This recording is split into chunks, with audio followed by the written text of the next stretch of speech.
ಈಗ ಇಂದಿನ ಪತ್ರಿಕೆಗಳ ಇಣುಕು ನೋಟ.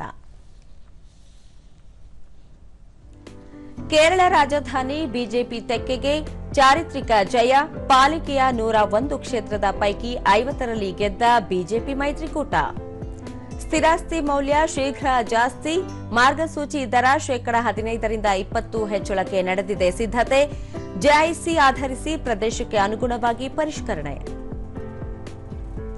2 ದಿನಗಳ 28ನೇ ರಾಷ್ಟ್ರೀಯ ಸಮ್ಮೇಳನ ಉದ್ಘಾಟನೆ. ನ್ಯಾಯಾಂಗ ವ್ಯವಸ್ಥೆ ಸ್ವತಂತ್ರ ಆಗಿರಬೇಕು. ನ್ಯಾಯಮೂರ್ತಿ ಭುಯಾನ್.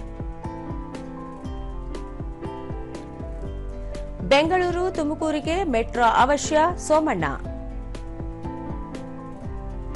ಇಂದು ಭಾರತ ದಕ್ಷಿಣ ಆಫ್ರಿಕಾ 3ನೇ ಟಿ20. 1-1 ಸಮಬಲದಲ್ಲಿರುವ 2 ತಂಡಗಳಿಗೂ ಪ್ರತಿಷ್ಠೆಯ ಕಾದಾಟ.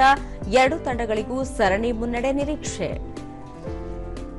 ಇವು ಇಂದಿನ ಪತ್ರಿಕೆಗಳ ಪ್ರಮುಖ ಸುದ್ದಿ. ಉಳಿದಂತೆ ಅಪಘಾತ ತುರ್ತು ಸ್ಪಂದನಾ ವಾಹನಗಳಿಗೆ ಚಾಲನೆ. ಕೆಎಸ್ಆರ್ಟಿಸಿಯಿಂದ ವಿನೂತನ ಪ್ರಯೋಗ. ಸಚಿವ ರಾಮಲಿಂಗಾರೆಡ್ಡಿ.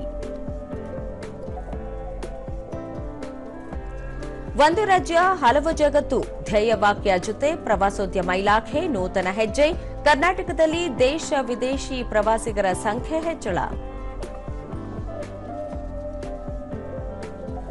ನರೇಗಾ ಯೋಜನೆ ಹೆಸರು ಬದಲಾವಣೆ. ಇನ್ನು 5 ದಿನಗಳು ರಾಜ್ಯಾದ್ಯಂತ ತೀವ್ರ ಚಳಿ. ಸ್ಕ್ವಾಷ್ ಚೊಚ್ಚಲ ಬಾರಿ ವಿಶ್ವಕಪ್ ಫೈನಲ್ಗೆ ಭಾರತ.